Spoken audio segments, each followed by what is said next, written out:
So you may have noticed that we don't have intro music anymore. That is forthcoming. Someone is working on it. I don't know who it is, but it is in the works. Oh, by the way, I'm Connor Fowler. And I'm Matt Smith. And you are now listening to Apocalypse Duds. Here we are again on a. It was a pretty good Wednesday, I would say. Gray, but not altogether terrible.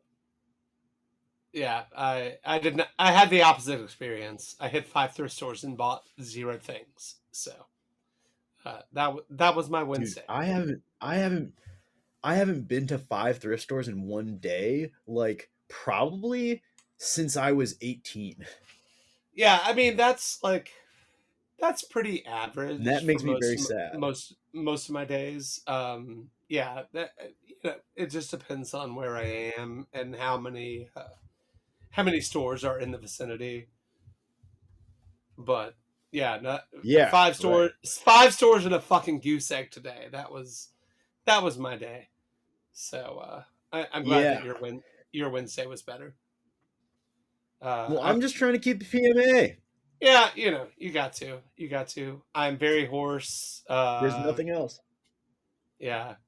Sorry, my voice sounds like shit. Um, I You're sounding ha- better though.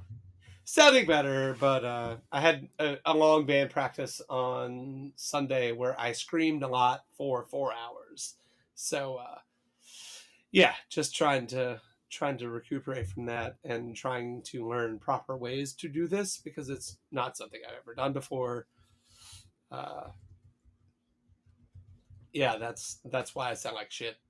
Um, I wanted to, yeah. Connor and I missed the anniversary, but the Battle of Los Angeles by Rage Against the Machine came out 24 years ago this month, and Guerrilla Radio debuted the video 24 years ago, a couple weeks back.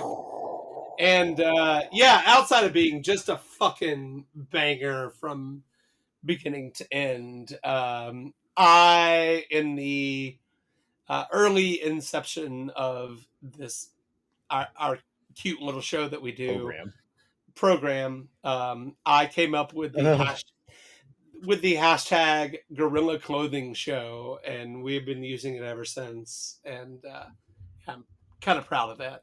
Connor and I like have a good relation with our love of Rage Against the Machine. So shout out Rage Against the Machine. Rage partners. Yeah, I mean, like Matt did come up with that. And it's very funny. So, Yeah. I don't know. I think possibly one of Matt's best jokes, even like Yeah. very, very rich. I feel like I have a and good we number. are like that's what we are. I think. Yeah, I think that sets us apart. You got it. Yeah, from what most clothing shows or podcasts or whatever the fuck you want to call them are doing. Yeah, another thing that I have been listening to a lot for the past few days is a very like weird, or not weird necessarily, but a very obscure like early 2000s, late 90s Boston band called Officer May. They have 28 monthly listeners on Spotify. But which is just insane. Yeah, just fucking nuts. And like, if they came out this year, that record would be massive. Um, it's kind of like equal parts Murder City Devils, Nirvana, and the Jesus Lizard. It just like it's been on repeat for me for like the 3 days since my buddy Matt Lambert of Factors Collection fame, shout out Factors, since he recommended it in one of my Insomniac nights that I had a couple of nights ago. But yeah, highly recommend it on Spotify. They apparently like self-released a record before it, but if you like grunge, if you like 90s indie, if you like just like kind of aggressive, but like not hardcore or metal aggressive. Definitely worth checking out. Yeah. Yeah. Yeah. I've Yeah, sent it around, and I think that's a fair categorization. Like, it's not very screamy, but it's like it gets the point. There's a yeah. song "Smoking in A Minor," Oh which God, is yes. really a delight. Yeah. Also, fun fact: there's a video of that on YouTube from them playing it at like South by Southwest '04, I think, at Emo's, the iconic Austin venue that so many fuckers have played over the years. Worth a shot. Worth a shot. Again, Officer May is the band name, and Smoking in A Minor is the record. Yeah. Uh, yeah, we had a fun conversation coming forth with Jamie Ferguson, a menswear photographer that lives in the UK and is just like an all around cool dude. If you've been in this shit for the past decade, you've seen his photos. But yeah, it was super fun to talk to Oh him yeah. and kind of get his perspective on a lot of things. Just the menswear, like Tumblr, uh, 2011 to 2014 ish times, and then how that's translating into his work today. Um, yeah, just an overall cool dude. Hell yeah. It was a great show. So, Yeah, it was a great show, and he small. recently shot a Ralph Lauren campaign, which we talk about a little bit because we kind of talk about Ralph on every show. We're contractually obligated amongst ourselves to talk about Ralph. We're getting millions and millions of dollars from the Ralph Lauren Yes, Corporation. yes, yes. So, Actually, yeah, that's a bold faced please lie. buy their products. Yeah, Ralph Lauren. If there's anyone in your corporation listening, yo, bang our line, bang our fucking line, because we will do a Ralph segment on every episode. That ain't selling out because Connor and I both love it. But I digress. I digress. Anyway, thank you for sticking around. Thanks for listening. If you would like to send us a couple of dollars because you like what we do, we're totally down with that. Connor's Venmo is at Connor-Fowler. His PayPal is connorfowler@gmail.com. And sincerely, we thank everyone that listens, and thanks for the feedback. And yeah, stay tuned for Jamie Ferguson. Cock-a-doodle-doo! Good morning to all you chuckleheads out there in Daytona Beach, Florida. You are now listening to 66.6 BEAZ FM with Matt, Jamie, and Connor in the morning. Have we got a show for you? Honk honk! Ladies, extremely unlikely. Fellows, friends, and folks, I'm not going to waste any more time. We must introduce our guest. Fashion fetishists and style seekers, prepare to have your sartorial senses scintillated like never before in your life. We've shined our podcast tractor beam on a menswear and lifestyle photographer who is about to knock your socks off. He hails from the Great White North. This Canuck isn't just any lump with a lens. He's the ginger-haired genius of men's fashion photography. His shots are as sharp as a maple leaf's edge and as vibrant as the summer sunset over the Rockies. Good morning, Jamie. What's Welcome up, guys? to our little show. Yes, How's it going? welcome. Thank you so much for that intro. That was incredible. Thank you. Oh, guys. thank you. Yeah, Yeah, thank you. that was 100% Connor. It almost always is 100% Connor because that is just how his brain works. Well, I thought it would be funny to do like shock jock style. Yeah. I don't know if they have those. I guess they have them all over the world, right? Yeah, definitely. Less like now. A little lower key in the UK, but yeah, very, very much aware of this style. Yeah. That was much appreciated. That was very good. Oh yeah. How's your day going, Jamie? It's been good, man. Yeah. Yeah, all good. It's really weird. Like, I don't know about you guys, but like, yeah, working freelance is kind of like your days are kind of really weird and made up of a lot of different segments, and sometimes it's just kind of like, oh, I'm just getting coffee. Like, this is good. Right. Yeah. Yeah. It seems like you keep pretty busy also. So, there's, I feel like you're Yeah, posting some new try to. project you're working on nearly every day or every couple of days. Like, that's that, dude. Yeah. So, where are you from? Or where did you grow up, I guess? And, where do you live now? Yeah. It's really weird. It's funny. Everybody that I meet nowadays, especially in the UK, everybody's like, "Oh, where are you from?" And like, it's the easiest thing is for me to say I'm from Toronto, Right. but I'm slightly outside of Toronto, so I can tell anytime I'm speaking to other Canadians, I'm just like, I'm actually from Guelph.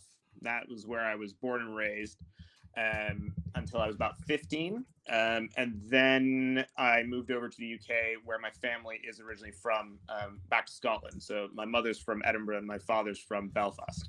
Oh, wow. And yeah, and then we basically were in Scotland for like my last few years of high school, at university up in Aberdeen in the north of Scotland, and then my wife and I we were moved down to London, where we lived for about 10 years, and I am currently residing now in Ireland, in the countryside just outside Belfast. Oh, that's awesome. Wow. So we've kind of come That's full like a circle a little bit. pretty good tour, though. Yeah, I mean, it's a bit. No kidding. No kidding.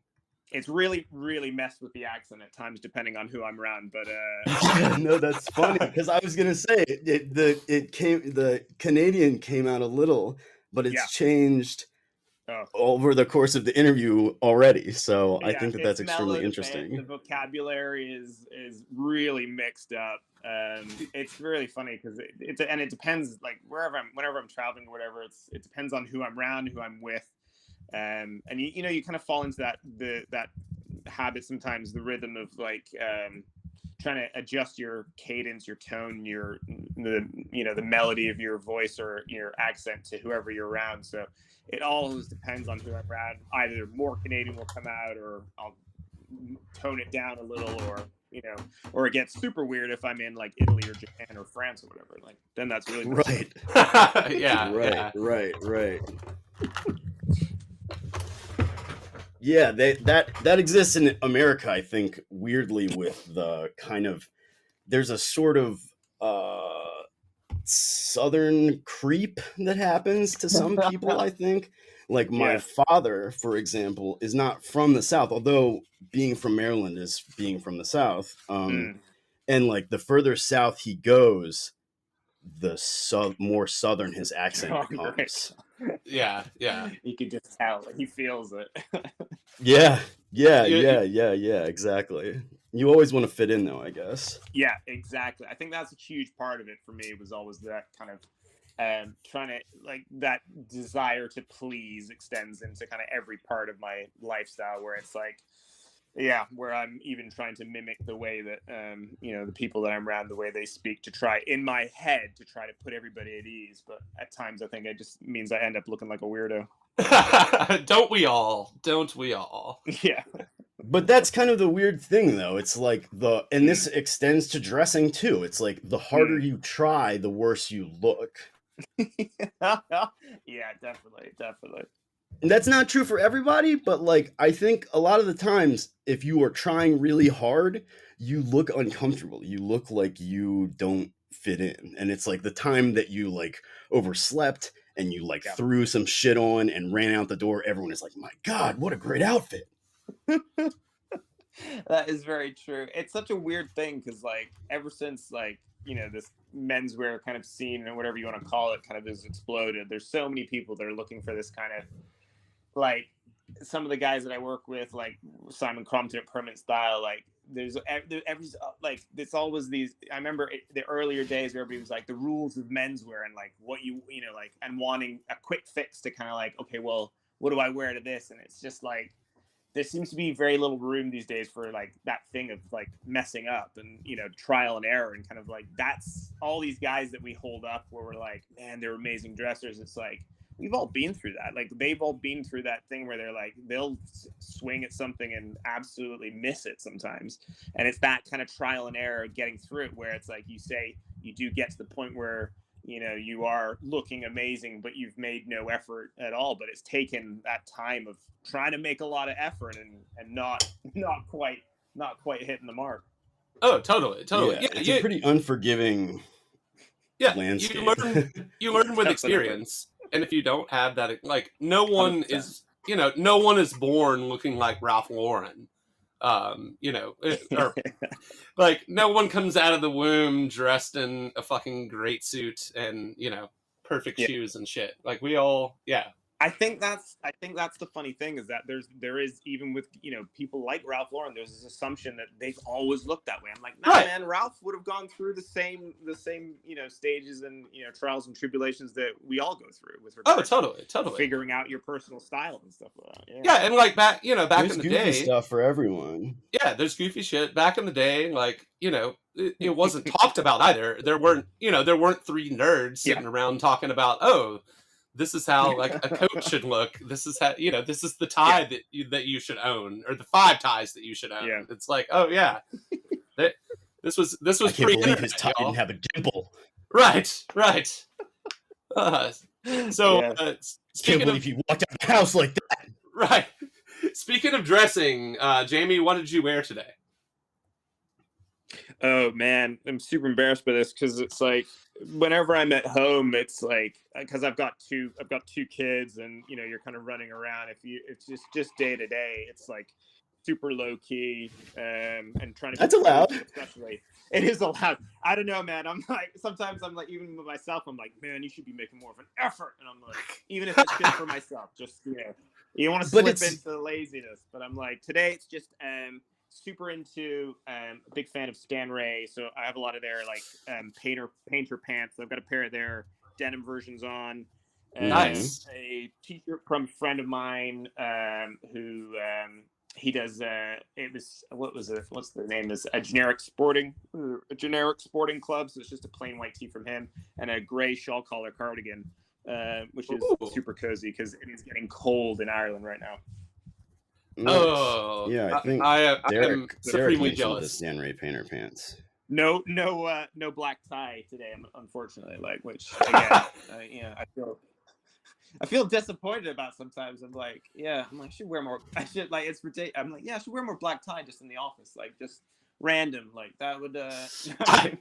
Right. It's so funny that you were like, oh yeah, I'm just bumming around the house today, and you listed off a fit that like looks great, and like most people's idea of bumming around the house is wearing like a pair of sweatpants or pajama pants and like a hoodie or yeah. Grateful Dead pajama pants. Nice. Yeah. Oh well, thanks. Yeah, you look put together anyway from the limited video that we saw. I mean, and everyone says they look like shit. That's like everyone's thing. It's like, oh my god, like I came on the clothing show, I didn't wear any clothes. Yeah. Right. But the point of the show is, what does everyone wear on a daily basis? Yeah. No, exactly. I mean, it's like right now I'm wearing my infamous Hayden Biden tie-dye t-shirt. And a camouflage fishing vest. So like, we're slumming it a little bit.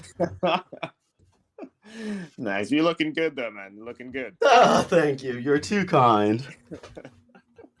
And Matt too, as ever. Yeah. Oh, of course.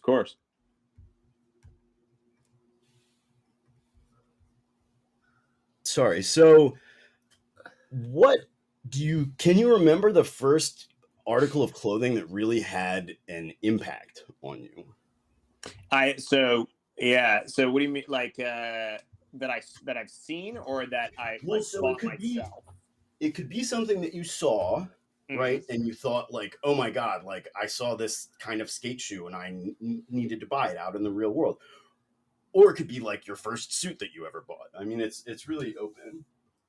Oh man, it's so funny. I grew up, so like I have really fond memories of like I played a lot of like intramural sports when I was living in Canada and was growing up. So like a lot of t-ball, like summer like basketball leagues and stuff like that. So I have a huge affinity for like, I don't know how you describe this, for like Airtex sports shorts that I got free at camp. Like really love those.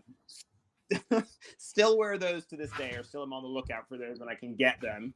Oh, that's In funny. terms of like, but obviously that's the kind of stuff where I'm like, I was getting that for free when I was going to camp, or my parents were buying that for me. But I always remember, I was talking about this recently, actually.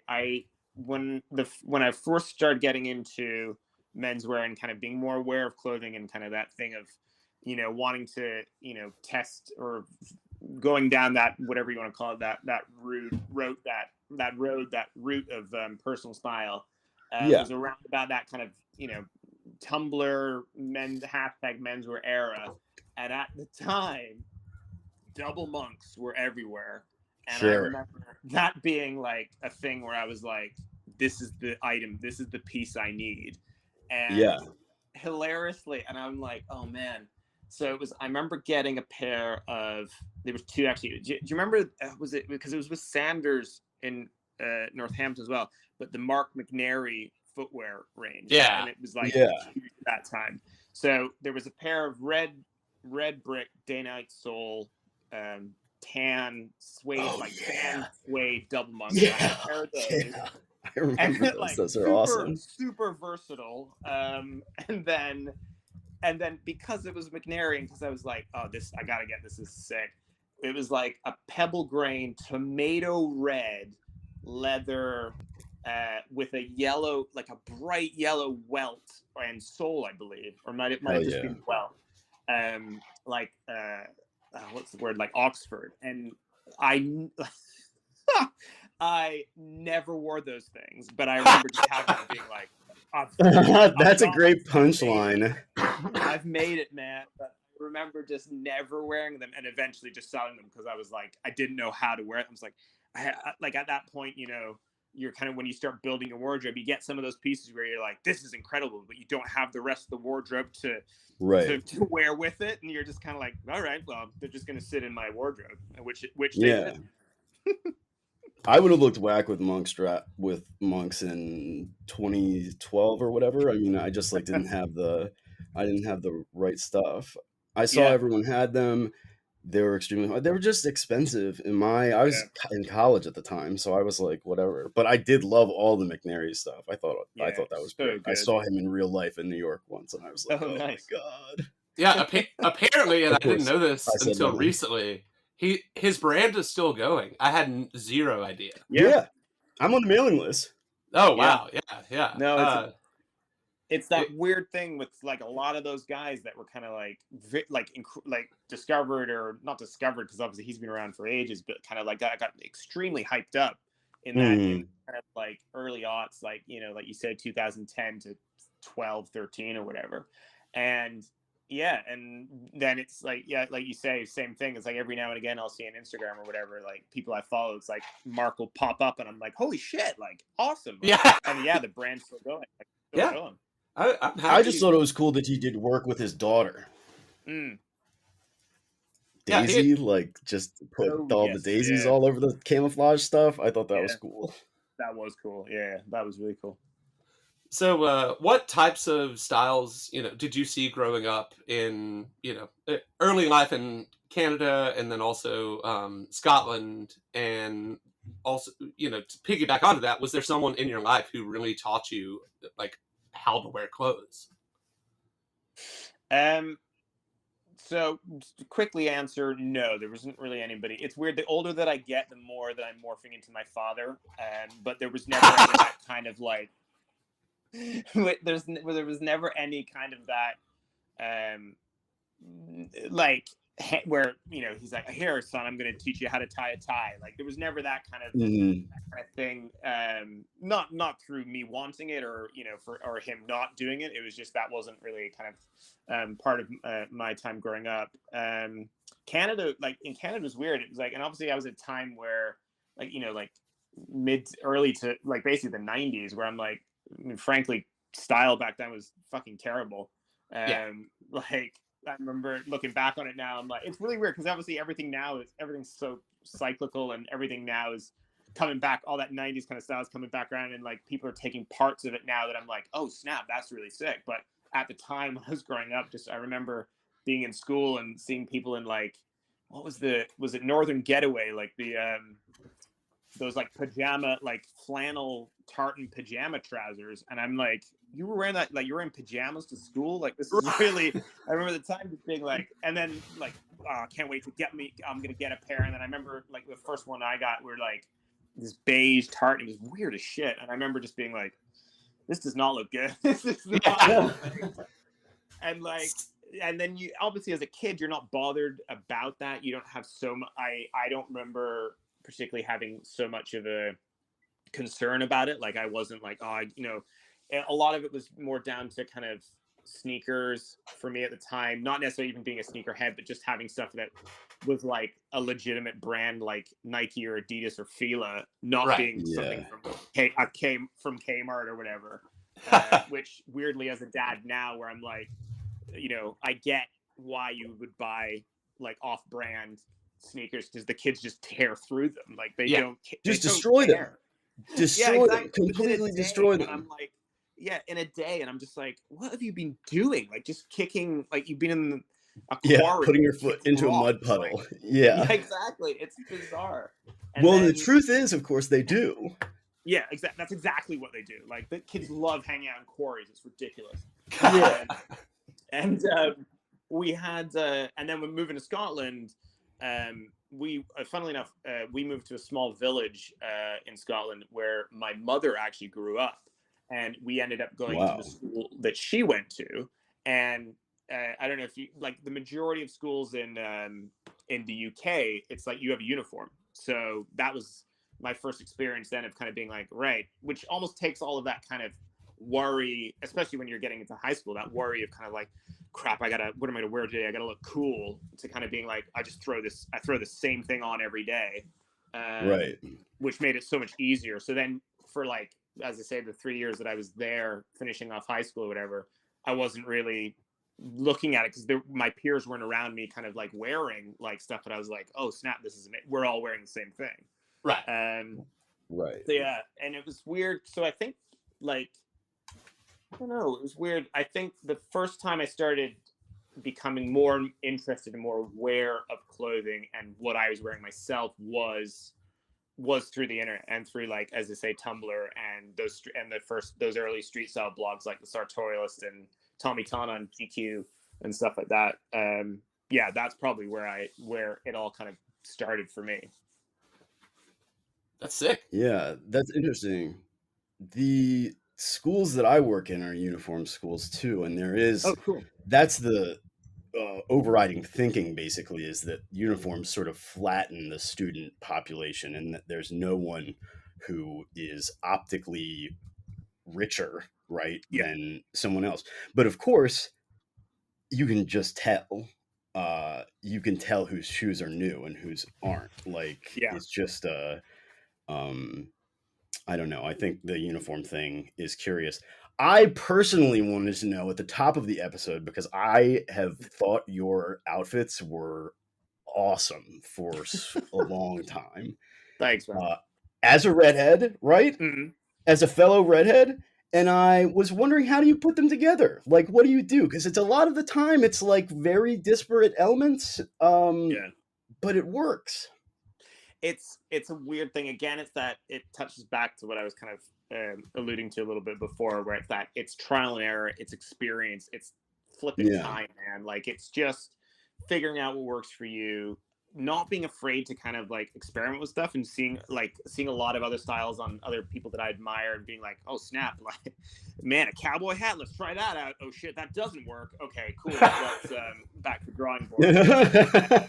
And like, but every now and again you'll throw the line out there and hook something that you're like, oh, actually this works. Like, this is kind of cool. And that's, for me personally, that's, I think, certainly a way of where you draw in those, as you say, disparate elements, where you're kind of like differing tribes, different styles. You kind of bring it into one, and where you're like, okay, these elements work together, and they also work for me and how I want to dress. And also a lot of it can be down to environment, like, where am I going to be today? Like, oh, okay, I'm going to be, I'm shooting today, or I'm going to an event tonight, or whatever. It's kind of like, I'm still a huge believer in, dressing appropriately for the environment that you're in, because it's like, otherwise, you're going to end up looking strange or If you're trying to wear a suit at the beach, you know, for an insane example, whatever. Right. But yeah. That's really funny. I was going to say Connor has probably worn a suit to the beach, but I don't want to spread misinformation. No, you know, I've gotten a lot of shit for wearing loafers to the beach before, but it's like, is there a more appropriate shoe than a loafer on the beach? I don't know. It's a slip-on shoe. Exactly. I'm like, yeah, I'm all for that, man. Exactly. You're not going to be swimming in them. You're not going to be wearing, you know, like you get down, you know, you're walking along, you know, in the sand now, easy, slip them off. Like done. Slip Walk them in the off and sand, dump slip out them the back on. sand. Exactly. Yeah. No, it's all Yeah. good. Thank you. Finally, I gotta a say, reasonable person. I got to address the redhead thing as well because I'm kind of like, I hate like. I remember I was talking about this recently with my parents actually. I remember before I started getting into anything when I must have been about 15, 16. And I remember my sister, so I have a younger sister who's 2 years younger than me. And she, well, not full on, but she basically like read my colors or is that what, you know, where she was like, these are the colors that suit you. And Right. for about 2 years, I followed that religiously. And I blame her for all this. Her for putting this in my head. Her advice was, or my colors were basically like pastels. So right. She was like, right. Easter It's bunny, bullshit. Easter colors, right. Easter bunny colors. Those are your, and I'm like, so I religiously like light blue, light pink, light yellow, like, you know, like a light green, soft light green, not a lime green, but and I was just like, so I avoided anything. Bad green. I look terrible. You look like you're golfing. Like you look washed out. Yeah, you look washed out. You look like you're golfing. You look like you shop at Macy's only. It just is bad. And at the time, that was the impression that I was wanting to give off. But then, you know, I quickly grew out of that. But yeah, no, right. it was and then you avoid all these colors where you're just like, which I wear a lot of nowadays, where it's like, you know, more earthy tones like oranges, browns, things like that. I was like, yeah, well, can I ask you, did you hear that you should avoid pink and red and orange? Again, like, yes, there'd be things that you would me too. You're like, oh, okay, maybe we shouldn't do that. But then it was always, and the thing that I've learned nowadays is obviously it's like it depends. This sounds ludicrous as well. It depends on the shade. Again, it depends. It does. On and which is so strange because it sometimes becomes this, again, these quote unquote menswear rules where it's like, you're like, oh man, I can't do this because I read an article where it says, you know, like, right. never the two shall mix. It's like, well, no, this is actually just finding that right. You know, what kind of pink is it? Like, what kind of red is it?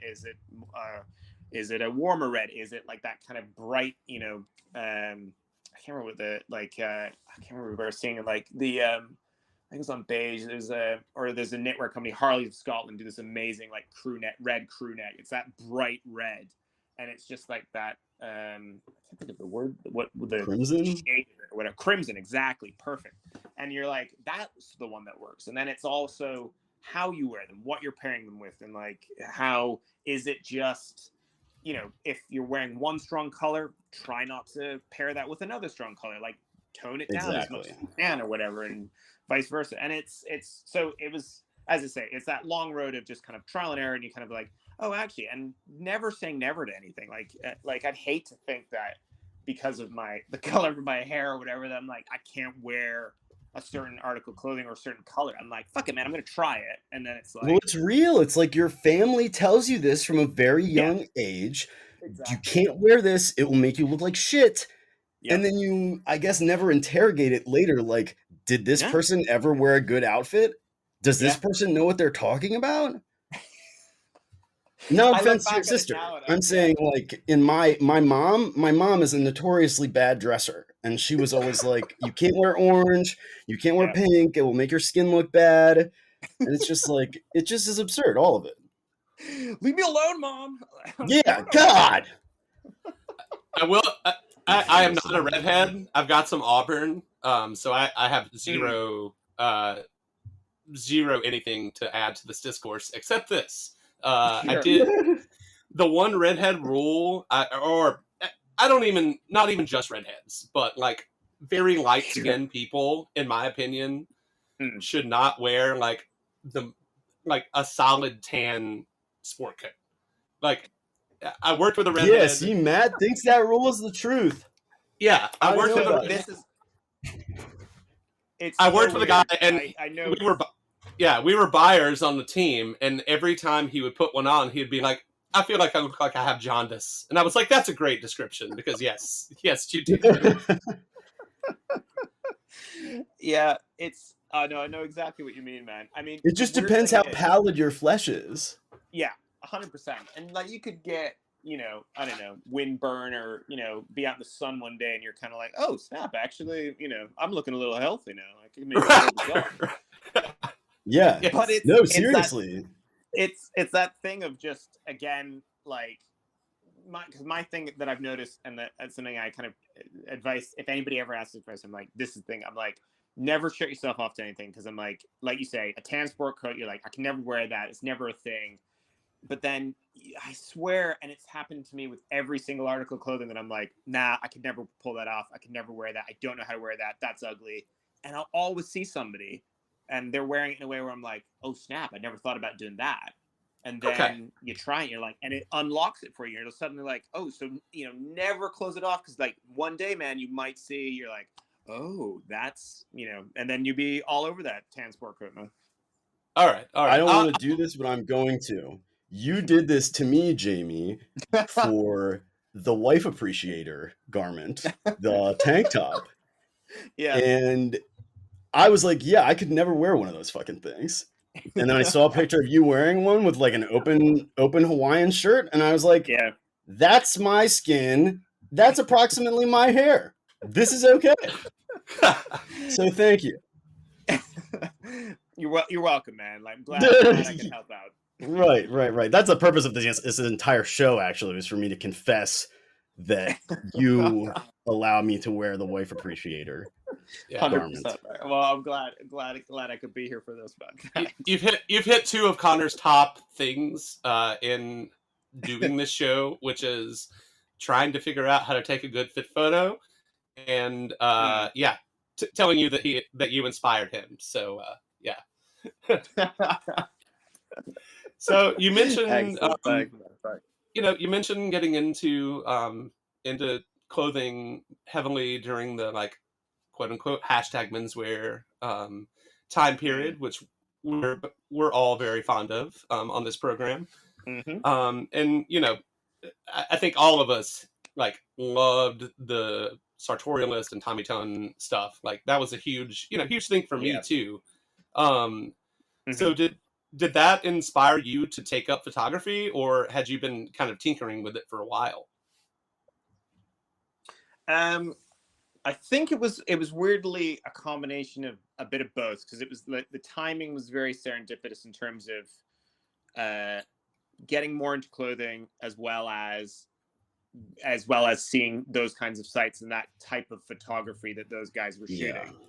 And on incredibly, having never really dabbled before, having never really had an interest in it, like seeing that, and it just kind of flicking a switch in me where I was like, oh, how do you take pictures like that? And just from a very basic level, just figuring out like, oh, this is what aperture is, this is what shutter speed, all that kind of stuff. And that was a huge part for me of certainly my kind of development into photography, was just seeing the kind of guys that Tommy and Scott were shooting at Pissy in Florence, because I wasn't encountering people like that in anything that you were seeing before, pre-internet, pre-Tumblr, Right.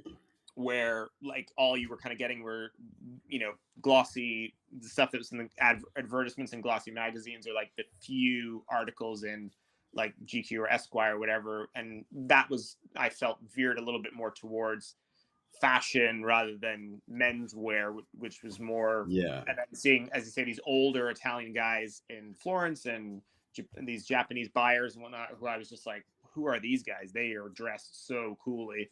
And then, yeah, just kind of, I was essentially kind of like, that solidified in my head of my desire to be in the industry, as well as trying to figure out a little bit more of, okay, well, how can I try and take pictures like this?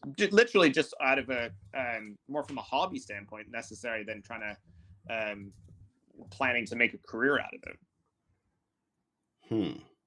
That's a great origin story. Yeah, yeah, it really is. It's like it's like, did you write your answers down? You wrote a little essay.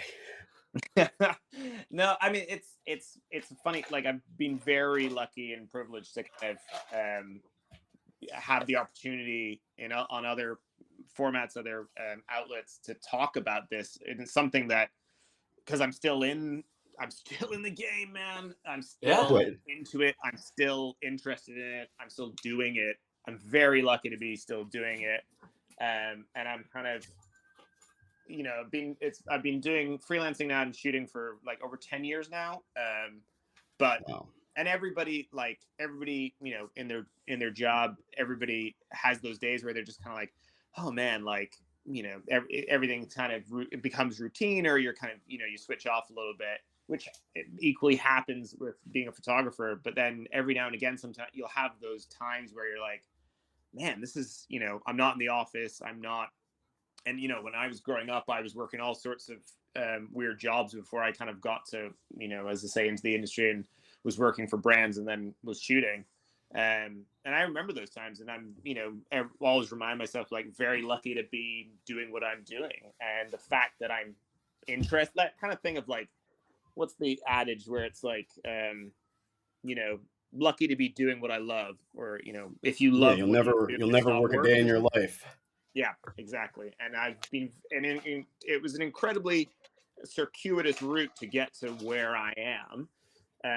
But I wouldn't have made it to where I am if I hadn't gone down that route. And I'm lucky to be doing what I'm doing. So it's nice. And I still think about it quite a bit. So I think that's why I think it's easy for me to answer kind of a question like that. Totally. We have a lot of lucky, humble people on the show. Yeah, yeah. And it's also, I think about this a lot. We're all three like 90s kids, and like being able to shoot fashion photography for a career is like not something I ever would have imagined as a 16-year-old. And I sell vintage clothing for a living. Like, I never would have thought that would be a viable option to sustain myself. Definitely. Like for all its faults, technology and the interconnectivity of everything, especially in subcultures like clothing or whatever subculture, like being able to connect with those people that share a similar interest and passion is so important. 100%.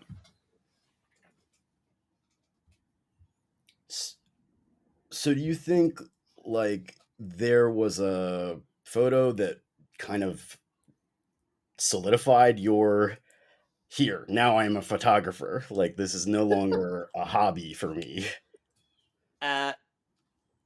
Oh man, yes, 100%. It's really weird because, like, I remember thinking, I'd been asked a kind of a slightly similar question before, and I remember kind of being like, oh, which, and I think it was weird. I think I wasn't really being honest with myself. But I know exactly which photo it was, and it was one of I can't remember which pity it was. It was, I don't even know. I think it was it was a June pity. And basically it's, I believe it's up on my website, but it's one of the first shots that I took of Yasuto Kamishita, and it was just him smoking, having a cigarette outside, where he was wearing this vintage one of his suits in kind of like this darker tan with this kind of like rust colored Lacoste, I think it's Lacoste, old Lacoste polo. And he's just having a cigarette. Wow. And I'm shooting from far away, and so he doesn't know that I'm photographing him. And he's talking to a friend, and he's just standing in front of this kind of yellowish building, and slightly behind him is this kind of red fire extinguisher box. And it was just everything with him, the moment of him like laughing to his friend, like having a genuine moment, a genuine conversation, and and seeing that kind of natural smile and the clothing where I was and the tones of everything, and I was just like, oh snap. And I remember I took a few snaps, and then when I got back and was editing them on my laptop, I remember it was at that moment I was like, yeah, if this is the only photograph that I get at this week of being in Florence, I'm happy. Or even the next one, I was kind of like, yeah. And for me, that was, I think, a huge part of me figuring out what it was that I not just in what I like photographing, but what I like photographing in menswear. It was that kind of candidness, levity, that lightness, that kind of the realness of that person at the time. Like that was a huge moment for me. Yeah, and one of my favorite photographs that I've ever taken, and a pure, and it like not planned, not I hadn't asked him to pose. There was nothing. He didn't know I was photographing. I was shooting long lens from very far away. But like that was a huge, like, yeah, a real kind of pivotal moment in terms of the direction that I then wanted to go with what I wanted to kind of try and achieve down the line in the future. I think I'm looking at it right now with the peak lapels. Yeah. Oh Yeah, yeah, that's a I remember that terrific photo. Yeah, Yeah, like I love I that. think I've followed you forever on various platforms, and like I distinctly remember like someone maybe you or someone else like on my Tumblr dashboard posted that, and I was like, holy shit, that's awesome. And Yeah. like really, he is Yeah. one of the most stylish human beings on the face of the fucking earth. Like I don't know if I've ever seen a bad photo of him, but like, he 100%. just he kills it. He always kills it. Yeah, So definitely. He's got the glasses in the pocket and everything. I mean, it Yep. just is like nice. So these days, what draws you to take, to want to take a photo of someone, like not when you're doing a shoot for a brand or whatever, but like when you're just taking photos. It's funny because like you say, it's a weird thing where because there's a lot of there's a wide spectrum now, obviously, with the photography that I'm doing, where it's like you're working for a client where there'll be a specific brief sometimes, so you're kind of like, okay, this is how I have to take those photographs. Sometimes you'll be in an environment where you're doing more reportage, it's event photography maybe, and you're like, okay, I got to make sure I get some of this and some of that. I mean, I keep coming down to like any time that I'm in,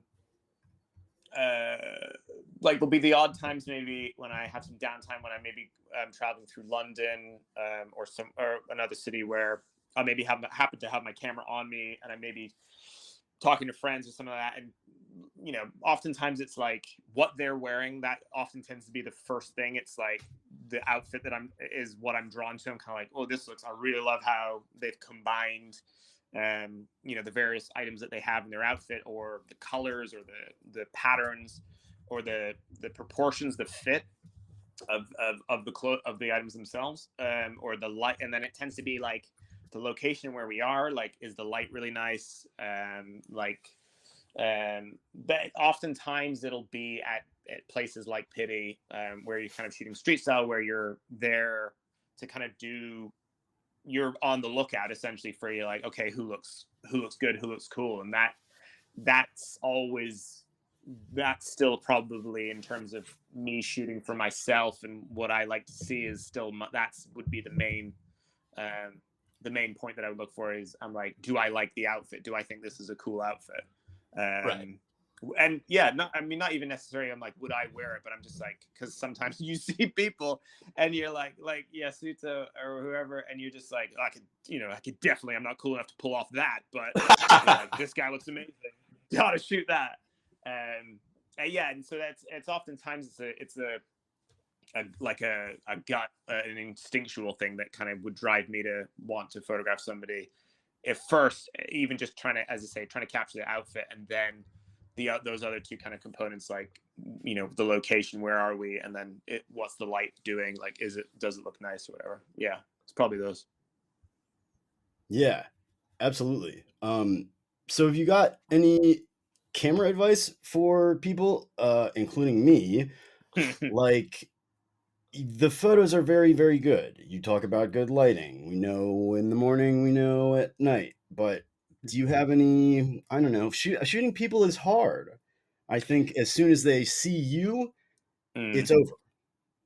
Yeah, I mean, it's funny. Like that was a huge thing for me. Was I remember um, when I first bought my 70 to 200 2.8 Canon lens. That was a game changer for me. Where previously, when I'd been photographing people, especially street style, where I was coming up to them with a 50 millimeter, so you have to get close, and Right. you're then interrupting their conversation, and they're kind of like, everybody was very, obliged and they're like, yep, happy to have their picture taken, but at the same time, it stops immediately the thing that you were wanting to capture. So yeah, you're still trying to capture you're still able to capture the clothing, but I loved that clothing in the moment of what they were doing. So like Yeah. either the movement, the as you say, or the moment of if they're with company or talking with friends or whatever. Um, so that was a huge thing for me. It was, as you say, not bothering people, not interrupting people, and Hmm. having that piece of equipment that allowed me to do that. It's weird nowadays though, because it's like I say to everybody, like I get a lot of questions on Instagram or people email me every now and again, and they'll be like, what equipment should I use? What editing software? How do you edit your photos? That kind of thing. And I'm like, it's weird. Like everybody nowadays, compared to when I got started, like everybody's got like an amazing camera on their phone. Like Right. yeah, everybody has access to that now. It's not so much, and also in even camera equipment itself is so much cheaper than it was, back in, even kind of when I was getting started. It was becoming more affordable, and you did have affordable Yeah. models and lenses on the market. But even before that, it was like that was the biggest deterrent to kind of getting into the industry. It was like film or the camera bodies, the lenses themselves were so expensive that it was just like only a select few were kind of allowed in. And nowadays, like it's been democratized like tenfold. So biggest piece of advice is make sure you're shooting something that you're into. Like that's if you're not into what you're shooting, then you're not going to be able to shoot it in a way which you find interesting. Like it's so hard to, and having done that sometimes, where you like even just as an experiment, like trying to be like, okay, I'm going to try and shoot some landscape or whatever or architecture, and I'm like, I don't know what the fuck I'm doing. Like so, and then I'm looking at it, and you're kind of like, I think that looks okay. You're like, that's great, but I'm like, I don't know anything about this building, or I don't know, like, what is this hill? Like, what's, so, and then I look at other landscape photographers or architectural photographers, wildlife photographers, what have you, and you're like, why is my photograph not as good as that? And it's just like, I'm not into it. I don't know enough about it. I'm not Right. super into. I don't have the subtext. Yeah, exactly. And I think that's if for anything of one of the any if you had to point to one thing as to in terms of my photography, it's that I'm fucking nerd about this stuff. I know what I'm shooting. I know the clothing. I know what this person's wearing. And I know how, Ding, and ding, it's ding, always ding, just been, ding. and it's just been down to how I want to see it. I'm like, that's how I want to try and capture it.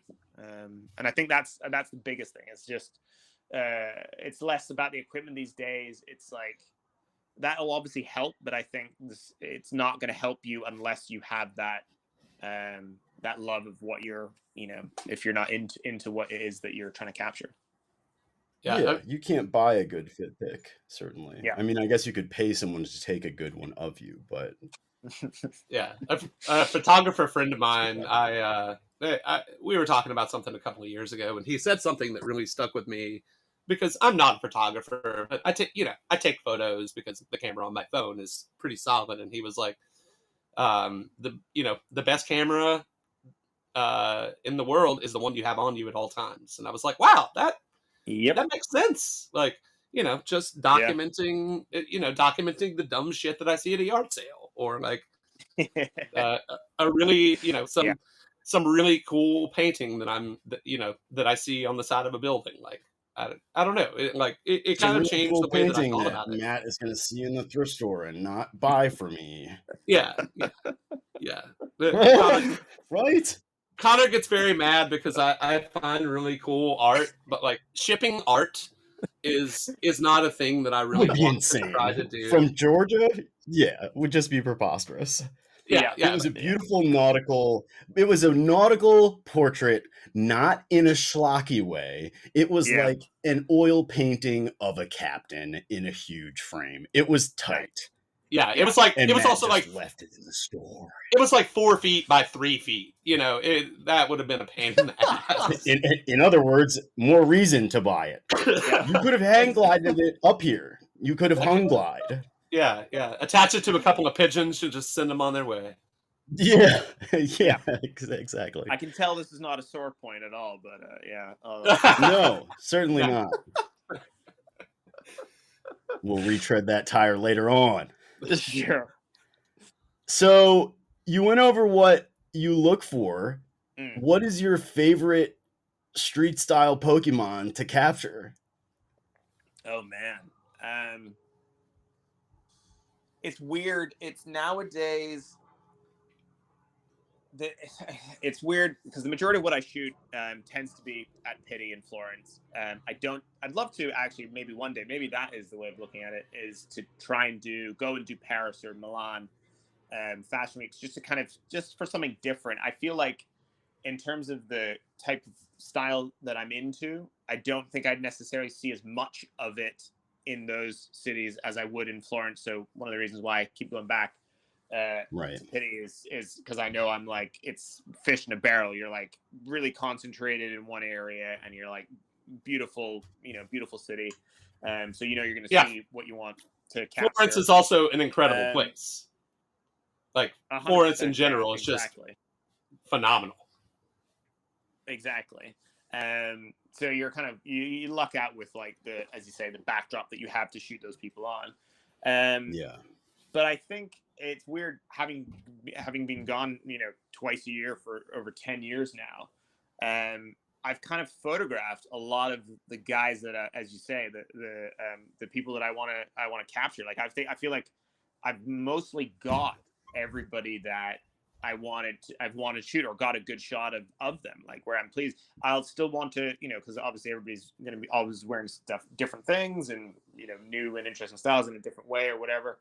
So you're always going to want to reshoot those guys. But nowadays it's more, I love trying to find, and obviously Instagram has made this even harder, where the guys who have great style, understandably, are held up on social media and on these kind of platforms, so a lot more people know about them. And so at events like Pitti, everybody photographs them, but trying to find that one guy where you're kind of like, oh snap, nobody knows about this guy, like I want to I want to shoot this guy. Like I remember when I did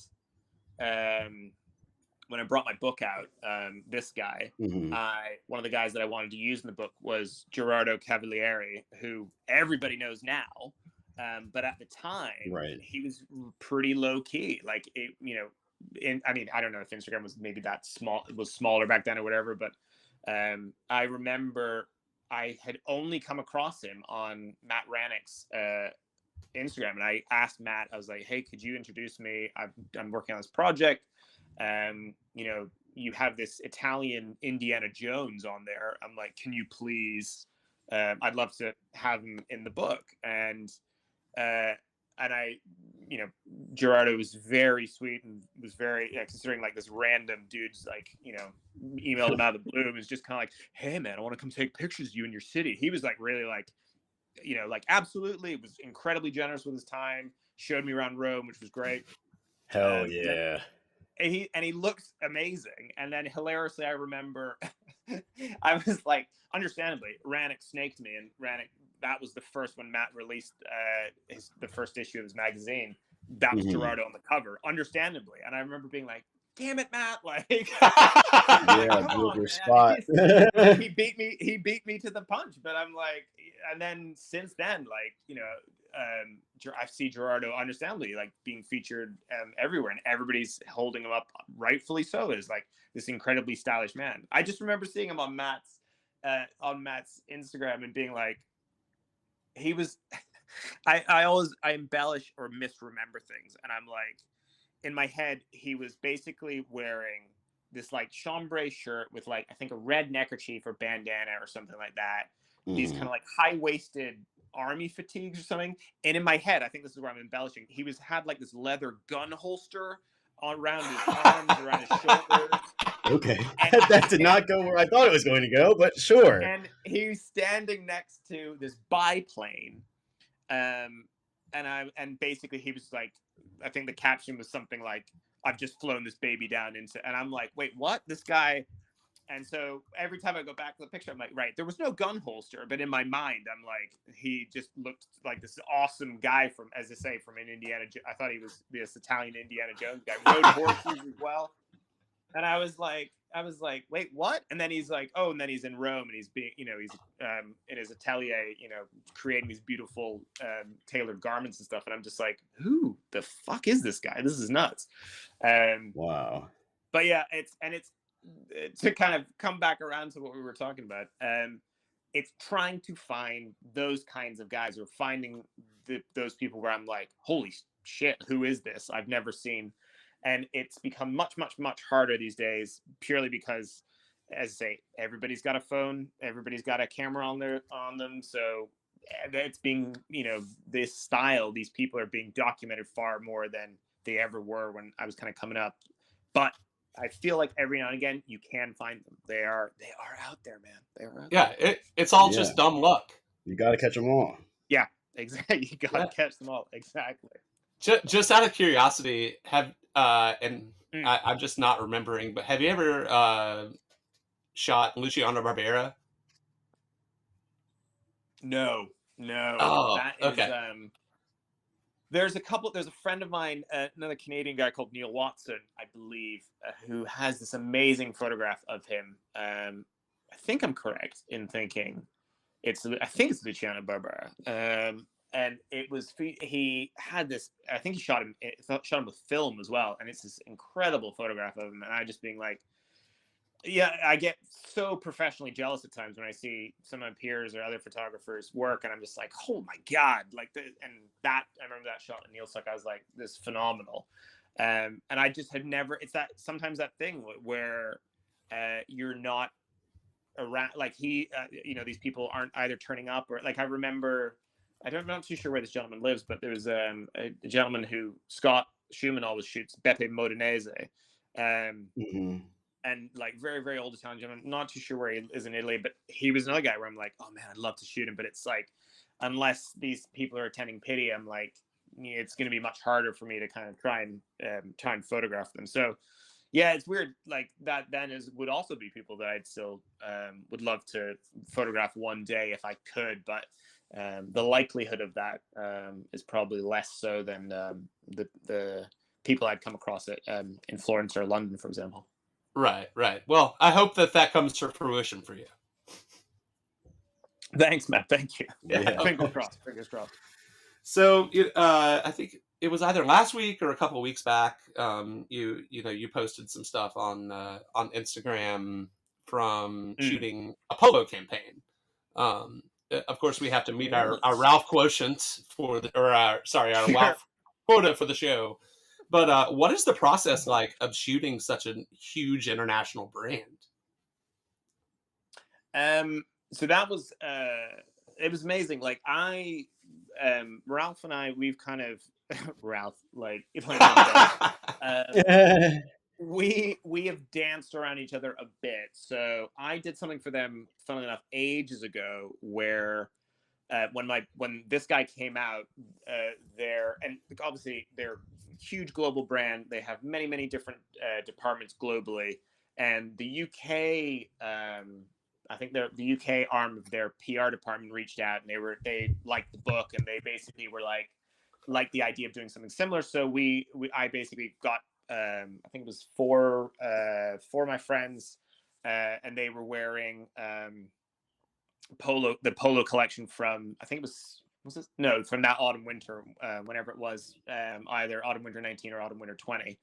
And it was specifically for the they had just launched the Polo app, and they kind of wanted, it was a similar idea, like, so these guys styling out Polo in their manner, shot in the kind of their environments around London and stuff.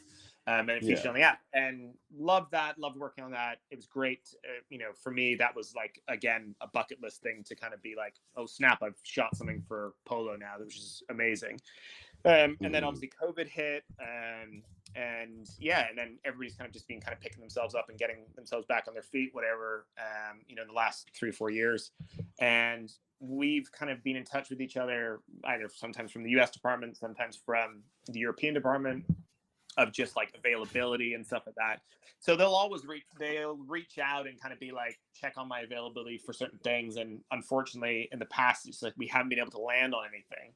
And it just so happened that this time around, they were basically preparing the launch for this massive launch for their new collection for Polo called Polo Originals, which they had shot at Goodwood at the racetrack there. And they were essentially launching part of it, or the same weekend as the latest Goodwood Festival of Speed. So they were one of the two major sponsors for that festival, and the idea was they asked me to go along with another photographer to kind of capture guests that they had invited to the paddocks where they were. So they had this Ralph Lauren area right on the starting grid of the race, where all these kind of vintage cars race. Incredible festival. And they basically were like, can you do what you do and reach out, do what you do and photograph the event and photograph these people coming through. Like, so basically like reportage, event photography, and which then was going to sit alongside the campaign that had been shot at Goodwood, by, I can't remember the name of the gentleman who shot it. But alongside that, the incredible campaign that was shot then. And I was just like, oh my God, that would be amazing. And it's always that thing, it's that kind of pinch me moment where you're always a bit like, hopefully it comes off, and there may be something they're going to turn. I still suffer incredibly from imposter syndrome, and I'm like, now they're going to turn around and be like, oh wait, we thought you were somebody else. We don't want you to, like, it's not you, we want this guy to shoot it. And I'm like waiting until the event, and made it out there, and managed to kind of be in that environment, like at Goodwood, which is incredible. See all the stuff, the Ralph Lauren, like, as you said, the paddock that they kind of had created, which had all the imagery and the video that had been created specifically for the campaign. Was able to meet, I cannot, unfortunately, always struggle to pronounce his last name, John Varjev. Yes, I had zero idea. Yeah, zero idea. A hero, an absolute hero of mine, Yeah. and a fellow Canadian, which I did not realize. And I really?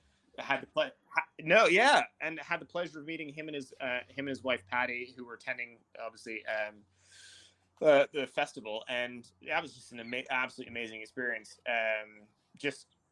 I absolutely loved it.